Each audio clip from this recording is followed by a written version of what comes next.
happens when we are in a recession? We all go broke.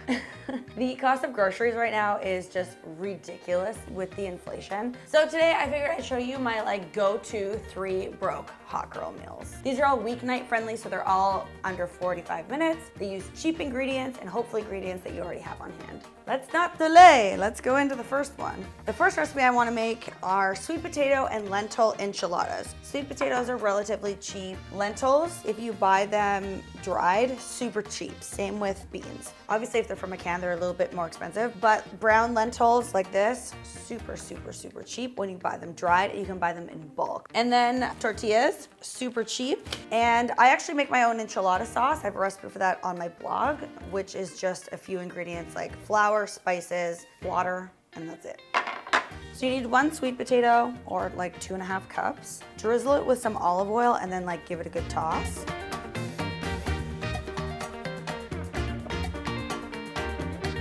So I've got some cumin, some paprika. You can also add like chili powder, whatever spices your favorites are. Give that another good toss. Some black pepper, a pinch of salt. I'm gonna throw that into the oven for about like 20 minutes. So I have like a toaster oven / air fryer. You can also just do this in a regular air fryer as well. But you're going to be baking everything anyway, so you might as well just use your oven. Now you can make your lentils and your enchilada sauce while you're waiting for everything to bake. So I'm choosing to use lentils in this because they're super cheap. You can also use like a veggie ground beef, but it's more expensive. This is a broke hot girl meal, not a sprinkle hot girl meal. So I'm gonna add like 3 cups of water to my pot, and then a cup of lentils, and that'll like double in size. Make sure that you've rinsed them very well and removed any sort of like debris. Sometimes there's like sticks and shit in it. And then I also like to throw in a couple of bouillon cubes for flavor. You can also do bouillon powder, or you can just do water and salt, but I really like the flavor that this adds. Bring that to a boil. I'm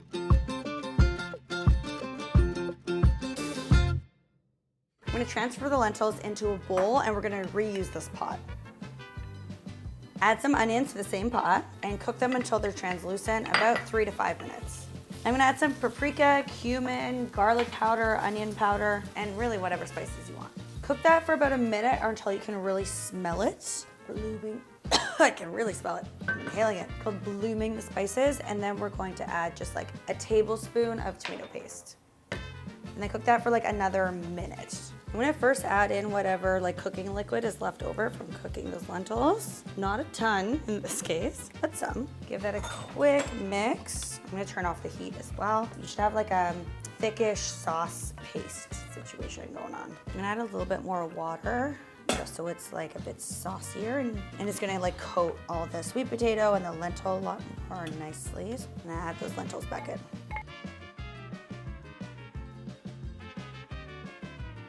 Add the sweet potato,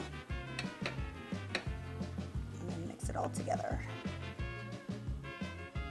Okay, so I have some enchilada sauce here. I'm gonna add a little bit to the bottom. So the same way that you would add a little bit of sauce to the bottom of lasagna so it doesn't burn to the bottom, it's the same idea. Now, one at a time, I'm gonna add some of the filling to the center of each tortilla. And I'm just gonna roll it up into a little tiny burrito. And I'm gonna shove everything that falls out back in. And then I'm going to place it seam side down into my dish.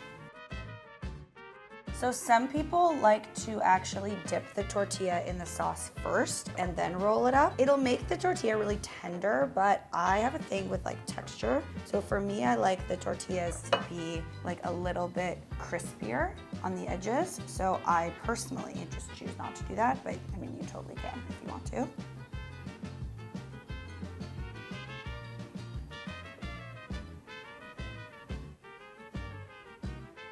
I'm gonna cover them completely with the enchilada sauce.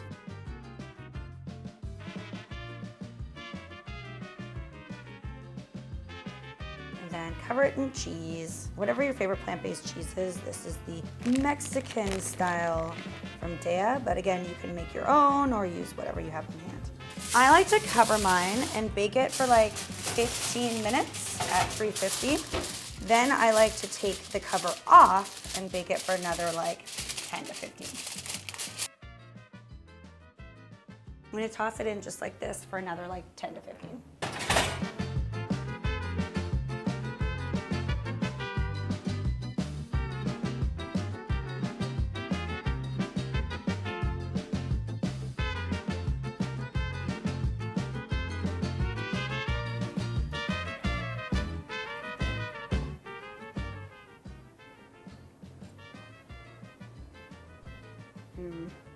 That is so good. When I see people eating like sad broke meals, usually it's because they don't know how to cook, but you can totally have broke meals that are not sad. It has so much flavor, it's creamy, it's packed full of like all the things that you need. You've got your protein from the lentils, you've got some cheesiness, you've got some sweet potatoes, so you got your carb in there.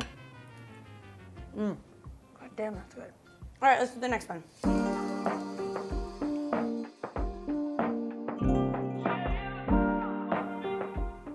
So the second meal is a peanut butter tantan ramen. Tantan ramen? It's a peanut butter tantan ramen or tantan men using instant ramen. So we're going to use sesame as you would traditionally, but instead of like a sesame paste, I'm going to use this spicy peanut butter instead because I want like a peanut butter tantan ramen. And then we're going to use some of my favorite chili oil and instant ramen. This is the chicken flavor. They also have a spicy chicken flavor that you can use if you don't have like a chili oil on hand, but I assume most people have either a hot sauce, chili oil, something like that. And the chicken and beef flavors are actually vegan because it uses simulated chicken flavoring and simulated beef flavoring. So this is super cheap because chances are you already have some of this. I'm gonna use some frozen corn, which I always have in the freezer. Also, stupid cheap is like $2 for a huge bag. I always have some sort of vegetable like chopped and ready to go. This one's broccoli. Frozen vegetables, great option for this. Also very cheap. Okay, so the first thing I'm going to do is heat up 2 cups of water. For the protein, you can use whatever plant-based protein you want, whether it's tofu, which is cheap. If you have like texturized vegetable protein, because in a regular like tantan men, it's like a ground beef. So if you have like ground, like dried TVP, which is like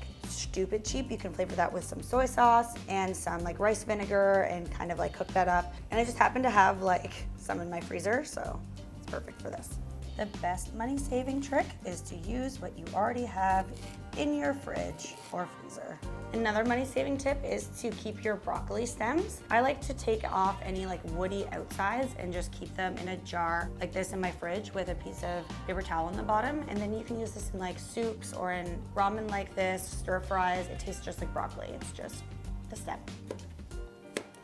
When your water is boiling, just take it off the heat, add your noodles, and let them soak for like 3 minutes. Take it out earlier than you think you need to. By the time you get around to like actually eating this dish, once it's all plated, they'll be perfect. I'm just gonna add it to my bowl. So if you are not new here, you know that I'm cuckoo when it comes to plating ramen. You can do all of this in one pot, but I'm gonna do it like this, so it's pretty. So we're gonna put our pot back on the heat. I'm gonna toss in some frozen corn and just let it sit there for like a minute until it's heated through. You don't need to do this for very long because the water's already hot. And I'm gonna add the corn to my bowl. And I'm gonna add my broccoli. I like to do like a cup, cup and a half. Broccoli is amazing. It's such a superfood. So you only wanna boil them for a couple of minutes and then transfer them. And then yes, you guessed it, do the same thing with your tofu. Now because I froze this tofu, it has these nice layers in it, which are likely gonna come apart. Listen, just because I'm broke doesn't mean my eyes are. So there's nothing wrong with taking your broke food and taking some time and pleasure into plating it so it feels really luxurious and like you're having a fine dining experience, okay? You don't need to eat flavorless or broke looking. Next, we want it to be spicy, right? Add about a tablespoon of this spicy oil. The level of spice is really up to you and like how much you can tolerate. I'm gonna add the peanut butter. I like to do like a little over a tablespoon per serving. Of course, we gotta add in our seasoning. I'm just gonna whisk it all together. We have our hot broth here. I'm just gonna pour it right in. I like to also finish it with some spicy oil, some toasted sesame seeds, and some green onion. So depending on how insane you are about plating, this recipe can take either 5 minutes or 15 minutes and really costs just a few dollars per serving.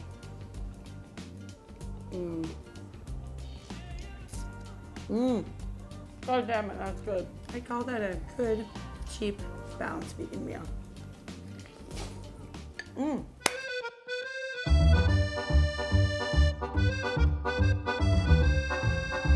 So our final recipe, great again for lunch and dinner, as all three of them are, is a naan pizza. Yay! I like to do this with leftover naan that I buy for whatever. I also always have pesto. Very, very cheap to make because I have my own garden, so I always have basil on hand. And then if I use something like almonds or sunflower seeds, it's very, very, very cheap. Cherry tomatoes, they're in season right now, which is great. And I have some caramelized onion, which onions are cheap. Cheap, cheap, cheap, cheap, cheap. For cheese, I'm just going to use Dea. I find that's the least expensive one, at least where I am. But you can also just not add cheese. This is my favorite pizza. You wanna spread your pesto all along your naan.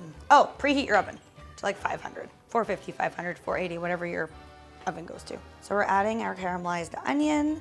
Caramelized onion is actually super easy to make. It just takes like 10 minutes. All you have to do is cook your caramelized onion with a sprinkle of baking soda in a pan with some oil for like 8 to 10 minutes. Sprinkle some salt, and then you have caramelized onion. And I like to use red onion for this particular pizza. Delivery pizza can be cheap depending on where you get it from, but a lot of the time they charge extra for vegan cheese, which is bullshit. You know, a lot of the time they don't have like vegan proteins or like specialty vegan ingredients. So this way you can control how much topping you want and you can add your favorites. And then you also don't have to pay $5 for delivery. Add some cheese, cherry tomatoes. Pizza in general is a great way to use up ingredients that you have lying around. Like little bits and bobs. Garlic mix with some like oregano.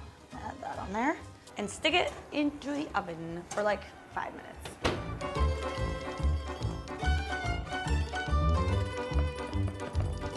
So after I cut the pizza, I like to pour, you can either use something like agave or maple syrup. I like to just do a little drizzle on top. I think it just like really complements. It's like a little bit sweet, it's salty, it's got the basil, it's very herby. It's so good. A little fresh with the tomato. That is such an unmatched flavor combination. Like pesto, something sweet and fresh tomato with the caramelized onion. It's so good. And like, if you want a pizza night, but you're like single and it's just you're not gonna make like a whole pizza and put that much effort in, right? So non-pizzas are perfect. Oh, good. So those are my 3 recipes when you're a broke hot girl, and great for lunch, great for dinner. Let me know if you want a breakfast version of this. If you like these like cheap, budget-friendly meals, let me know and I'll do more of them. Oh, and all the recipes are down in the description box, as always. And don't forget to follow me on TikTok. Yeah, I guess I'll see you next time. Bye!